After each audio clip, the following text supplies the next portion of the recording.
Hey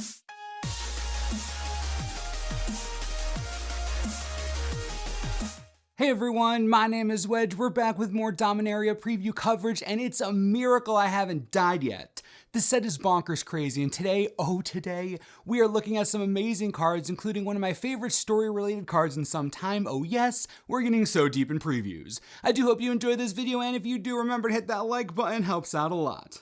3 Temporal Gateway is 4 mana for a legendary artifact. You can pay 4 mana, tap it, and you may put a historic permanent card from your hand onto the battlefield. Oh, alright, this includes any artifact, legendary, and saga. Any. That includes planeswalkers, giant creatures, giant artifacts, all for 2 4-mana investments. Imagine playing any of these cards at instant speed. You can imagine how terrified your opponents will be. They have no idea what's coming, and the Gateway casts a pretty wide net over what you can play with it. I've always been a fan of Quicksilver Amulet, and the Gateway is no different. I expect this to go into any commander deck that runs a surplus of legendary permanents, a lot of expensive artifacts, or both. Gotta be careful with anything that has Thran in the title. There's a reason that Civilization basically blew up, I'm just saying.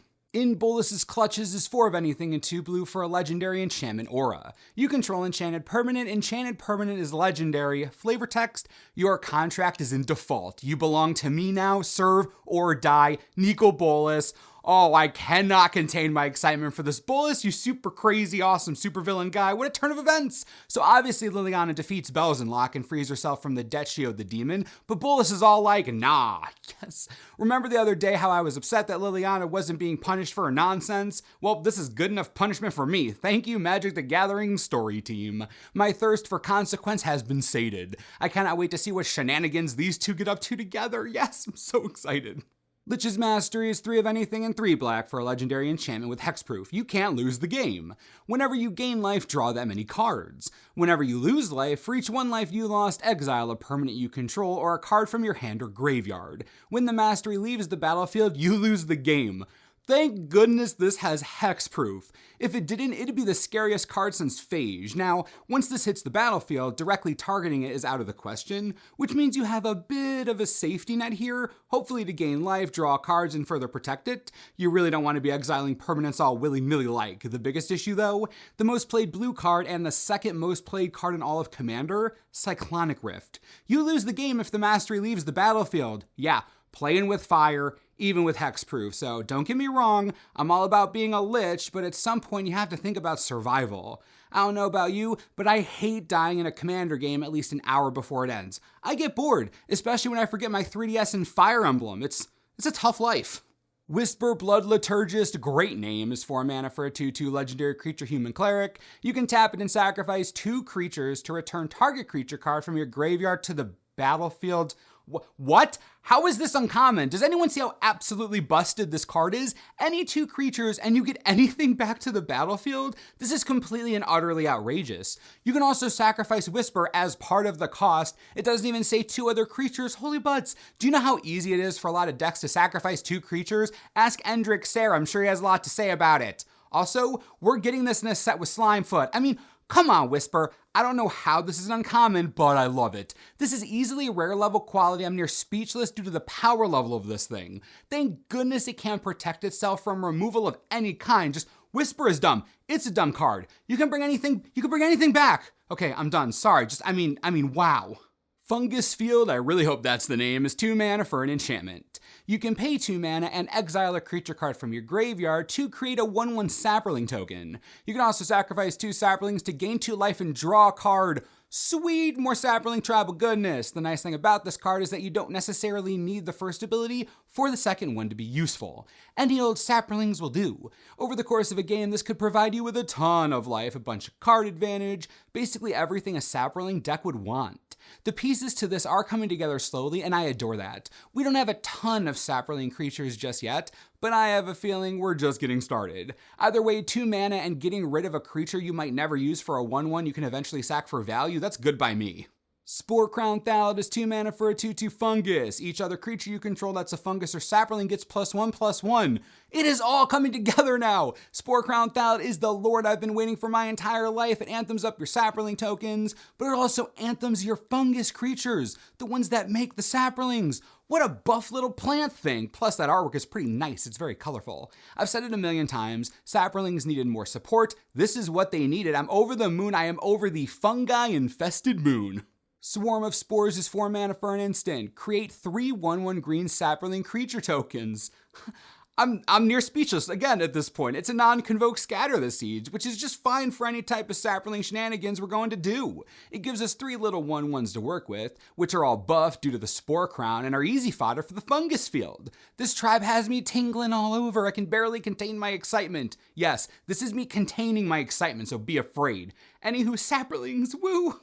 Sylvan Awakening is 3 mana for a sorcery. Until your next turn, all lands you control become 2/2 elemental creatures with reach, indestructible, and haste. They're still lands. Oh my, this is a deceptively powerful card. Obviously, turning your lands into creatures comes with risks. You don't want them to die, which won't be that easy to do now that they have indestructible. You also want them to be able to attack and block well, which haste and reach will help with, considering they are creatures until your next turn. As far as late game power goes, this is standard playable. If you're sitting on, say, 7 lands in a green deck, maybe more, using 1 or 2 of those lands and a mana exile creature to turn the rest into 2/2s that can barrel in, not bad at all. That can easily be a win condition, demanding an immediate answer, which most players aren't really running right now. Settle the Wreckage lets you basically replace all your lands. I guess Golden Demise wrecks you, but that's a single card, and let's just say, not too worried about it right now. Sylvan Awakening is a pretty sweet effect. I want to see it played somewhere. Of course, you could just play Commander, stick it in a deck with Incandescent Soulstoke, Embodiment of Insight, Embodiment of Fury. Sounds good to me, that'd be delicious. Gotta love me some elementals. The Mending of Dominaria is 3 of anything and 2 green for an enchantment saga. On 1 and 2, put the top 2 cards of your library into your graveyard, then you may return a creature card from your graveyard to your hand.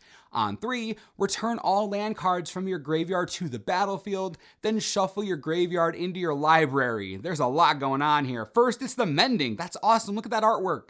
Freyalise, Miri, Karn, Teferi, that's lore-tastic. Second, on 1 and 2, you're getting some card filtering that focuses primarily on creature recursion, which in a green deck is probably relevant to you. And finally, on 3, what's cool is that you get all of your lands, huge ramp, and you shuffle everything else back in, which means your deck is now chock full of non-land goodness. You'll be drawing gas like crazy. The only real downside of this card is that it's a whopping 5 mana, but in a green deck, acceleration is kind of a thing. If you want the most bang for your buck though, obviously the Gitrog monster or Titania. Recursion on lands comes at a premium in those decks, and this is as good a setup card as any. Mending is nice. Aryel, Knight of Windgrace is 2 of anything, 1 white and 1 black for a 4/4 legendary creature human knight with vigilance. You can pay 3 mana and tap it to create a 2/2 white knight token with vigilance. You can also pay 1 black, tap it, and tap X untap knights you control to destroy target creature with power X or less. Yes, this is what I've been waiting for. We've needed knight tribal support for such a long time, and it's finally here. We obviously have some great knight cards out there, but never a true legendary creature to lead them.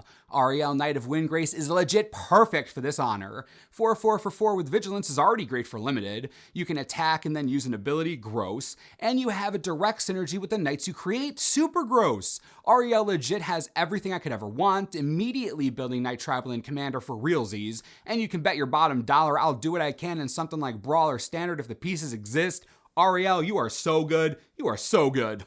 Garna the Blood Flame is 3 of anything, 1 black and 1 red for a 3/3 legendary creature human warrior with flash. When Garna enters the battlefield, return to your hand all creature cards in your graveyard that were put there from anywhere this turn.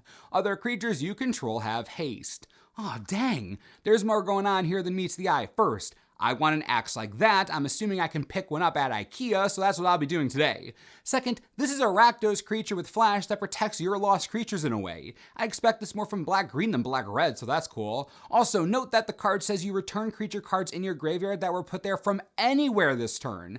This includes your library and your hand, which means that milling and discarding both feed this trigger. Now that's something I can get behind. Giving haste is nice icing on the cake, but that recursion, even if it's only to the hand, is powerful in a color combination like black-red. Expensive? Yes, but all-encompassing and way more complex than Rakdos tends to be. What power in the uncommon slot? With each day that goes by, I am convinced we won't see any more nonsense that takes my breath away, and with each day, I'm proven wrong in the best way possible. We've almost seen all of Dominaria at this point, and I have to say it has exceeded expectations gloriously. There's honestly nothing more I want from this set, besides a card for Ixidor, but I know that's never going to happen. Wedge, calm down, breathe. This isn't the time.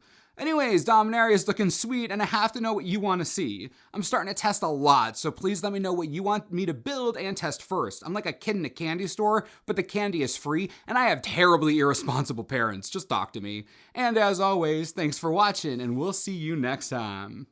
This video is brought to you in part by TCGplayer.com. I wonder how many times in a row I can talk about Dominaria before those of you who haven't pre-ordered yet, get your butts moving and pre-order. It's Dominaria. It's the most legendary set we've had in a long time, and it's pre-ordering for a cool $92 on TCG Player right now. If you don't have a local game store or yours charges way too much, click the link on the screen. Helps the channel, you get amazing product for a fair price. We all win. Enjoy.